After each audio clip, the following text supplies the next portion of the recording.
ఈ whipping cream ఎలా storage చేసుకోవాలి, ఎలా తయారు చేసుకోవాలి అనేది డీటెయిల్డ్గా చూపిస్తా. అలాగే కేక్ కూడా చాలా పర్ఫెక్ట్గా వచ్చేసింది. నేను ఇక్కడ ఈ కేక్ తయారు చేయనిక 2 ఎగ్స్ తీసుకున్నాను.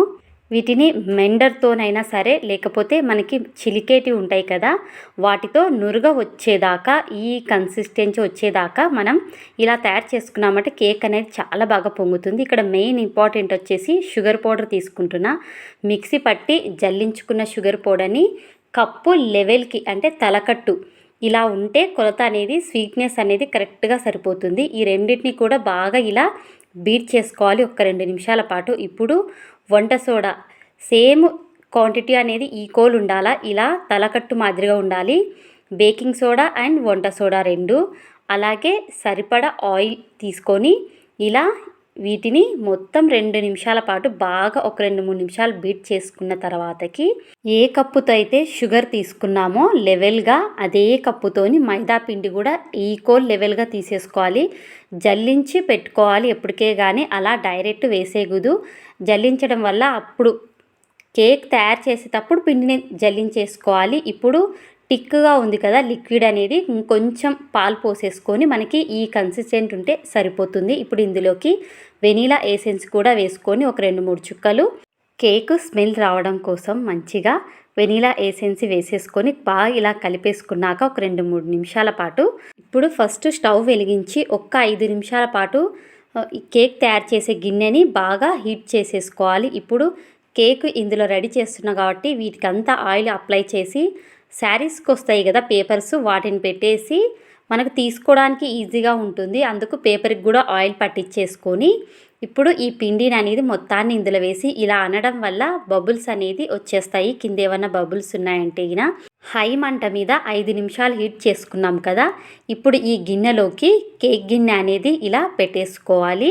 చూసి వేసేసుకోవాలి, లేకపోతే సైడ్లకి కాలుతుంది గిన్నె అనేది. ఇప్పుడు మనకి మూత మూసిన తర్వాతకి ఒక్క 5 నిమిషాల పాటు హై మంట మీద ఉంచిన తర్వాతకి మీడియం మంట మీద 25 నిమిషాల పాటు హీట్ చేసుకోవాలి. టోటల్గా వచ్చేసి 30 నిమిషాలు టైం పడుతుంది మనకి కేక్ రెడీ కానిక. ఇప్పుడు కేక్ రెడీ అయిందా లేదా ఇలా గంట పెట్టి చూసినామంటే అతుక్కోకుండా వచ్చిందంటే మనకు పర్ఫెక్ట్గా వచ్చినట్టు, లేదా అతుక్కోయిందంటే మరొక 5 నిమిషాలు మీడియం మంట మీద కుక్ చేసుకోవచ్చు. నాకు ఈ కేక్ అయితే చాలా బాగా వచ్చింది. ఇప్పుడు క్రీమ్ తయారు చేయనిక నేను ఇక్కడ ఇది తీసుకున్నాను. ఇంతకుముందు వీడియోలో నేను ఒక పౌడర్ తీసుకొని తయారు చేశా కదా, అది ఏమైందంటే నాకు కొంచెం మిల్క్ పోయడం వలన ఏమో లూజ్గా వచ్చేసింది. ఇదనేసి నేను తెచ్చిన వెంటనే నాకు ఇచ్చిన వాళ్ళు ఏమన్నారంటే వీటిని ఎప్పుడు చూడు డ్రీ ఫ్రిడ్జ్లో పెట్టుకోవాలి, చేసే ముందు ఒక్క 15 నిమిషాల పాటు బయట పెట్టుకున్న తర్వాతకి తీసుకొని ఇలా బీట్ చేయడం వల్ల నీకు చాలా పర్ఫెక్ట్గా వస్తుంది అన్నారు. కూల్గా ఉండాలి మనం ఇలా చేసేటప్పుడు కూడా, కొంచెం ఈ క్రీమ్ అనేది కొద్దిగా కూల్గా ఉందంటే పర్ఫెక్ట్గా వస్తుంది అన్నారు. ఇది తయారైన తర్వాతకి మళ్ళీ దాన్ని తీసి మిగిలినది మనకి కనీసం అంటే ఒక 6 నెలలు వస్తుందంట, ఒక 2-3 కేకులకు వస్తుందంట ఈ క్రీమ్ అనేది. మళ్ళీ దీన్ని స్టోరేజ్ అనేది డ్రీ ఫ్రిడ్జ్లోనే పెట్టుకోవాలంట, మామూలు ఫ్రిడ్జ్లో కూడా కాదు, డ్రీ ఫ్రిడ్జ్లో పెట్టుకోవాలంట. నాకు ఈ క్రీమ్ వచ్చేసి 20 నిమిషాల కల్లా నాకు ఇలా పర్ఫెక్ట్గా వచ్చేసింది. ఇలా రెడీ అయిన క్రీముని చాలాసార్లు ఇలా అని చూస్తున్నా కదా, అస్సలు లూజే కావట్లేదు. నాకు కనీసం అంటే ఒక 15 నిమిషాలు టైం పట్టింది, 15 నిమిషాలు 20 నిమిషాలు పట్టింది. అయినా కానీ అసలు లూజ్గా అనేదే లేదు, చాలా టిక్గా ఉంది ఈ క్రీమ్ అనేది. కేక్కి పుయ్యంగా ఇంకేమన్నా మిగిలితే వీటిని వెంటనే డ్రీ ఫ్రిడ్జ్లో పెట్టుకోవాలి. మేము తయారు చేస్తాం కదా, ఎక్కువసేపు బయట పెట్టకుండా ఫ్రిడ్జ్లో పెట్టేసుకొని కేకుకు అప్లై చేస్తామనగా మళ్ళీ ఫ్రిడ్జ్లోంచి తీసుకొని మళ్ళీ అప్లై చేసి మళ్ళీ ఫ్రిడ్జ్లో స్టోరేజ్ చేసుకోవచ్చు. ఒక బాక్స్లో పెట్టేసుకొని 2 రోజులు 3 రోజుల కంటే ఎక్కువ ఉండకూడదంట. బీట్ చేసిన తర్వాతకి దాన్ని వాడేసేయాలి వెంటనే.